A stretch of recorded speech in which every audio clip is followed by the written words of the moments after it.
O momento decisivo chegou. Putin finalmente reconhece que sua hora está chegando ao fim. Enquanto os Estados Unidos apertam o cerco com sanções que já fazem o Kremlin tremer, as finanças russas começam a sangrar. Coincidência ou estratégia calculada? Mais uma vez, as forças invasoras atacam alvos civis na Ucrânia, e o comandante-em-chefe ucraniano alerta para uma tendência aterradora.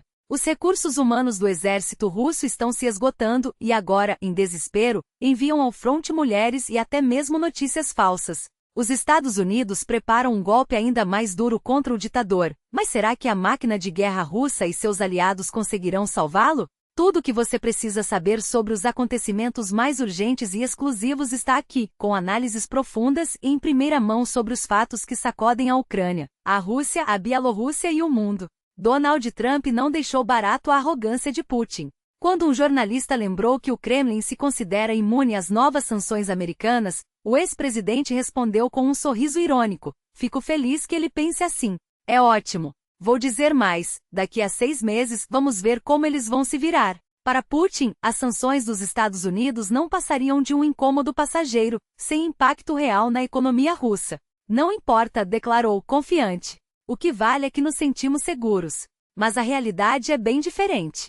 Seus assessores já preparam o Kremlin para um baque financeiro sem precedentes. Segundo dados obtidos pelo Bloomberg, as novas sanções contra a Rosneft e a Lukoil ameaçam provocar as maiores perdas econômicas desde o início da guerra. Juntas, essas empresas respondem por metade das exportações russas de petróleo, mais de 2 milhões de barris por dia. Com as restrições já impostas ao gás e ao petróleo de outras gigantes, quase 70% das vendas externas do país estarão sob ameaça. A Rússia tenta se blindar com frotas fantasmas e esquemas de intermediários, mas mesmo uma queda de 5% a 10% nas exportações significaria um rombo de 120 bilhões de rublos por mês no orçamento, quase um quinto de toda a receita com petróleo e gás. E o cenário já era crítico antes das sanções. As receitas com hidrocarbonetos despencaram 21%, e o déficit fiscal ameaçava chegar a 6,3 trilhões de rublos. Agora, a situação pode se agravar ainda mais. Fontes não oficiais revelam que Índia e China, os maiores compradores do petróleo russo, já estão reduzindo as encomendas por medo de represálias americanas. Claro, Moscou pode tentar desviar parte do produto para mercados paralelos, mas isso exige tempo, investimentos pesados e, acima de tudo, disposição para operar na ilegalidade. Enquanto isso, más notícias também chegam do Oriente Médio. A OPEP+ garante que está pronta para aumentar a produção se as sanções contra a Rússia gerarem escassez no mercado global. O ministro de Energia da Arábia Saudita, Tariq Al-Rumai, confirmou que já há um aumento na demanda por petróleo do Golfo Pérsico desde que as restrições às empresas russas entraram em vigor. O preço do barril de Brent disparou mais de 5,5%, ultrapassando os $86, após relatos de que refinarias indianas e chinesas estão evitando carregamentos russos.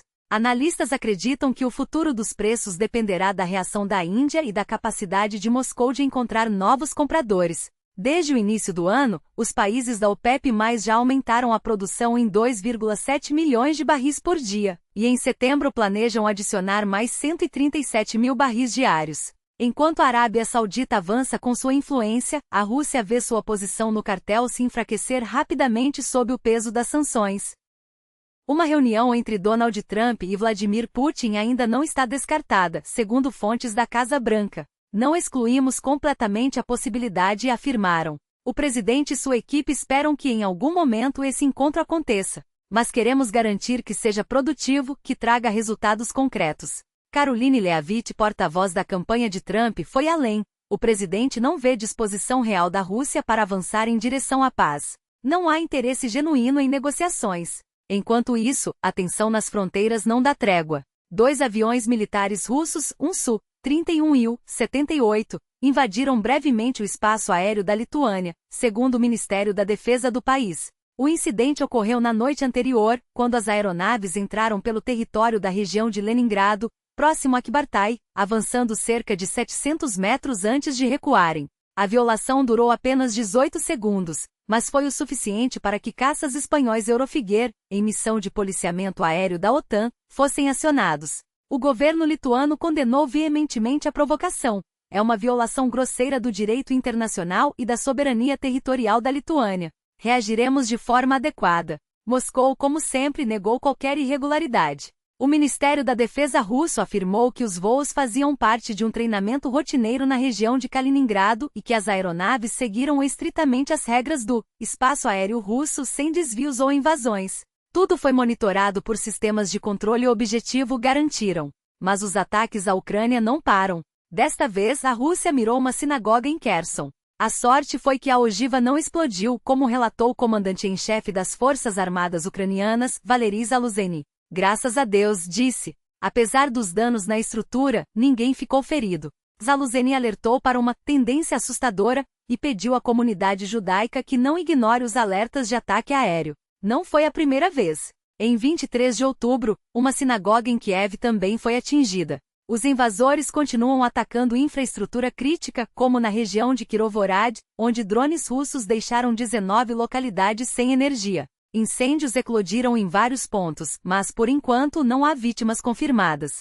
As consequências dos ataques noturnos também afetaram o transporte ferroviário, com atrasos e alterações de rotas em Kirovorad, Kharkiv e Sumy. As perdas do exército russo são tão graves que o comando está recorrendo a medidas cada vez mais desesperadas. Segundo o movimento de resistência ATES, na direção de Pokrovsk, os invasores estão formando unidades de assalto compostas exclusivamente por mulheres. Fontes dentro do 56º Regimento de Fuzileiros Motorizados da WSRF revelam que as recrutas são usadas para compensar a falta de soldados, enviadas a missões de alto risco.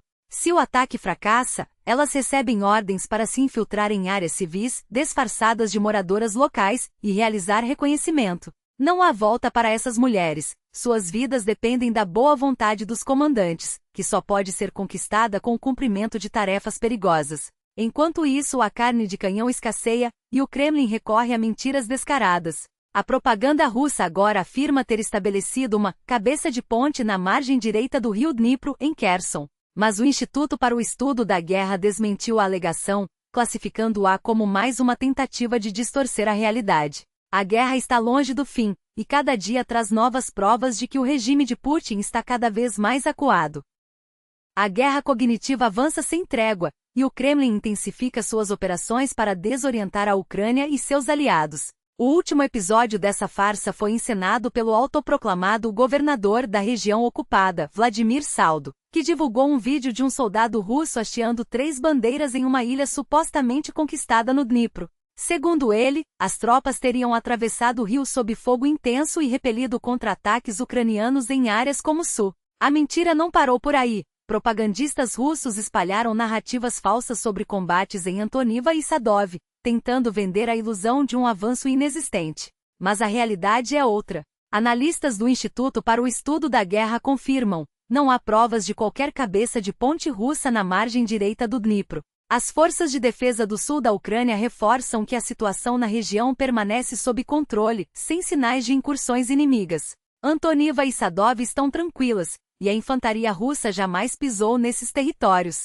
O que Moscou faz é uma operação de desinformação pura, criando a ilusão de um avanço militar para convencer o Ocidente de que a vitória russa é inevitável. Tudo para minar o moral ucraniano e pressionar os parceiros internacionais de Kiev a recuarem no apoio. Enquanto isso, a União Europeia dá um passo concreto para garantir a estabilidade da Ucrânia. Em uma reunião em Bruxelas, os líderes europeus concordaram em cobrir as necessidades financeiras críticas do país para 2026 e 2027. O presidente do Conselho Europeu, Charles Michel, anunciou que os detalhes técnicos e jurídicos serão finalizados até o próximo encontro de dezembro, assegurando que Kiev terá os recursos necessários para resistir à agressão no futuro próximo. Mas há um obstáculo: a decisão sobre o uso dos ativos russos congelados, uma fonte vital de financiamento, continua emperrada. A Bélgica, onde está depositada a maior parte dos 200 bilhões de euros do Banco Central Russo, exige garantias absolutas de que não enfrentará consequências legais ou financeiras no futuro.